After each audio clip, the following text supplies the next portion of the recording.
Welcome to A Fables a Day, in which the Archivist reviews an issue of Fables a Day up till the final issue, where he will undoubtedly cry like a baby. And there is no restraint on spoilers, so if that's a problem for you, well then go read the series and then come back. On with the show. Fables number 1, Chapter 1, Old Tales Revisited, in which we meet many of the principal players and just get the hint or two of the myriad of troubles to come. And frankly, that's the best way to describe this. See, each issue comes with this very broad, here's what's in this issue at the beginning. They're called the in which. Some have them, some don't, but we'll get to those as they come.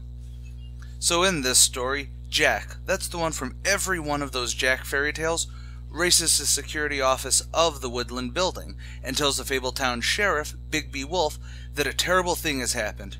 Meanwhile, the director of operations, Snow White, is talking to Beauty and the Beast about Beast's appearance, which breaks Fabletown's numero uno rule about showing themselves to the mundane world.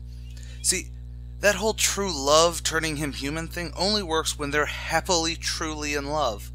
But, like most relationships, when they're having marital difficulties and the love isn't perfectly pure, his appearance starts changing back into its beastly form. Isn't that neat as hell? When Beauty starts getting personal about how Snow White's divorced her Prince Charming, Boy Blue has to hop in and send them all away. Bigby shows up to tell Snow about the terrible thing. No, it's not that her ex-husband is in town, but that her sister, Rose Red, may have been murdered.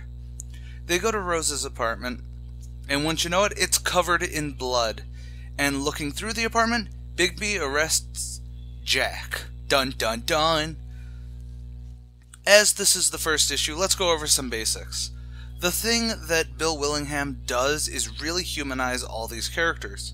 Snow White has actually divorced her Prince Charming. Bigby is a bit of a dick, even though he's a wolf.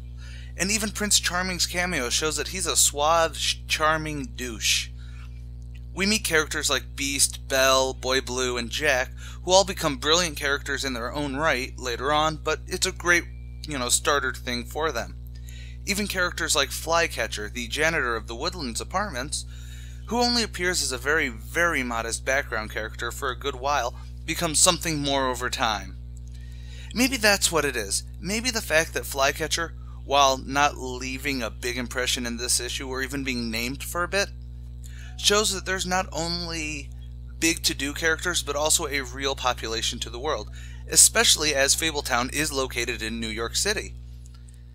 As for the murder mystery, it brings us headfirst into Fabletowns and the Woodlands, which is basically the city hall for the Fables. But nothing beats Bigby in this. The chain-smoking hard-ass with a heart himself is just so freaking cool. No, I promise I wouldn't fanboy unless something truly epic happens. So I'll be fanboying in a couple issues, and believe me, I get the chance to, so don't worry about that. So, stick around for the next time when things get even deeper.